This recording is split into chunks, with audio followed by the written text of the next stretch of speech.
Buenas tardes, querida profesora. Esta es la actividad presentada por el grupo 9, conformado por Mildred Leones, Ángela Herrera, Daisy Caterine, Rodrigo Correa y mi persona, Luisa Castro. Partiremos de la definición de la psicología. La psicología es la ciencia que estudia bajo una diversidad de métodos los fenómenos psíquicos, es decir, los fenómenos de la mente.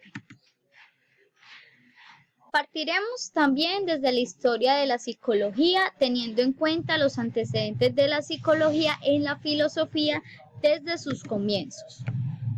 La psicología sustancialista de Aristóteles fue el inicio. Para muchos, Aristóteles, con su Tratado del Alma, se considera el padre de la psicología.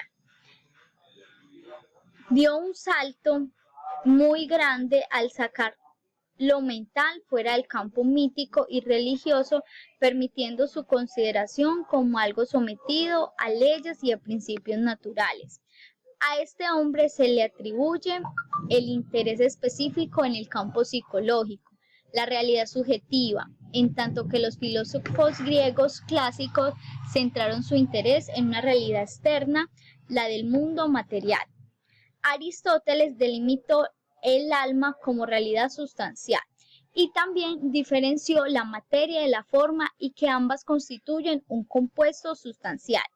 El alma sería el componente formal del ser vivo y el cuerpo el componente material, constituyendo ambos una unidad sustancial. Pasamos a la etapa de la psicología en la Edad Media. Para este siglo dio su mayor exponente fue San Agustín. A él se le atribuye la construcción de una psicología introspeccionista. Esta época estuvo caracterizada por el valor de la verdad revelada y la línea del pensamiento fue denominada esquelosticismo. Significa una corriente filosófica y teológica de base platónica y aristotélica combinadas con la sabiduría de la revelación cristiana. Esta corriente predominó durante este tiempo y dio orígenes a las universidades. El tema central de esta filosofía es Dios y el problema de la relación entre razón y fe, entre filosofía y teología. Pasamos al Renacimiento y la filosofía moderna. Para ese entonces, quien predominaba era el filósofo René Descartes. En la Edad Moderna se produce un giro en las preocupaciones y reflexiones filosóficas. Descartes hace una gran aportación a lo que se considera la base de la psicología filosófica, del concentrismo imperante en la filosofía griega clásica y el teocentrismo imperante en el escolasticismo. Asistimos a un antropocentrismo en donde ya no es la realidad exterior el único centro de interés, sino el hombre quien pasa a ser valorado como sujeto del conocimiento, es decir, referente ineludible para la construcción de las significaciones del universo. A él también se le considera el primer hombre moderno por su pensamiento y la gran figura en la psicología del Renacimiento. Fue el fundador del pensamiento racional. Pasamos a la psicología científica, la cual estudia la conducta humana, así como la personalidad y las estructuras del comportamiento, teniendo en cuenta la ciencia experimental, es decir, trabaja a través de la observación de los comportamientos y actitudes que reflejan los procesos mentales internos y la voluntad. También para esta actividad conoceremos los precursores y sus aportes principales en la psicología. Partiremos con el filósofo Wilhelm Wundt. Nació el 16 de agosto de 1832.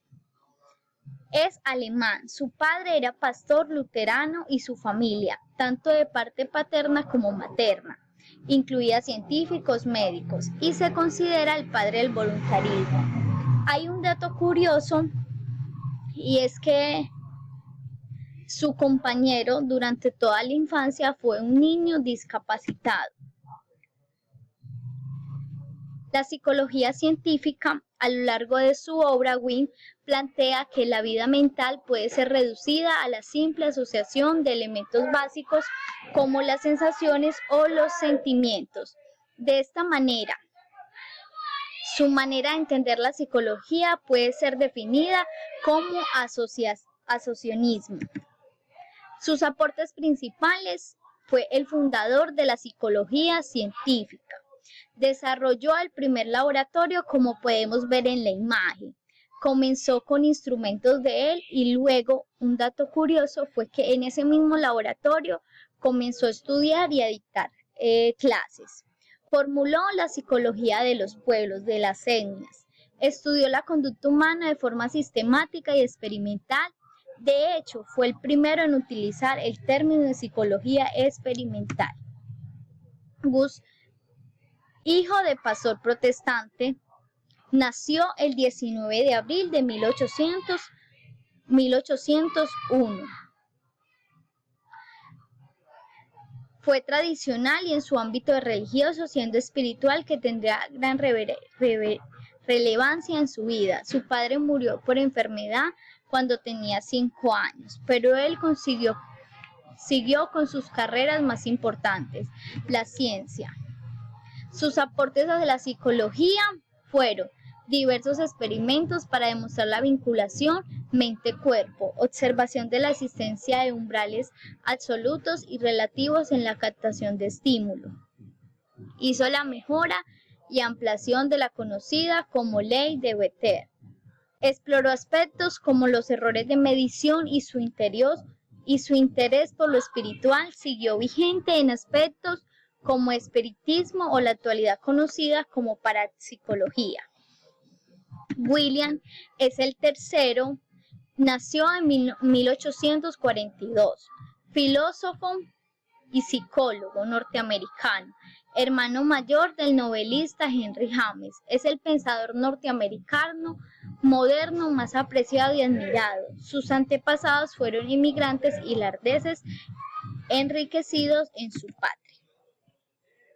Sus aportes fue representante del pragmatismo y uno de los artífices de la construcción de la psicología como ciencia. También se le atribuye la paternidad del funcionalismo, escuela que subraya la importancia de estudiar la finalidad de la conciencia. Adicional, habló de las aferencias, que son las comunicaciones que se producen entre el interior y el exterior del organismo. También describió 3 partes de la personalidad: el mí o yo, material, mi cuerpo; el mí social, las personas de nuestro alrededor como la familia, amigos y etc. Y el mí espiritual, lo que pienso, mis ideas y sensaciones. Bueno, querida profesora, quiero darle muchísimas gracias por escuchar el video y aprendimos muchísimo de esta actividad. Que Dios le bendiga.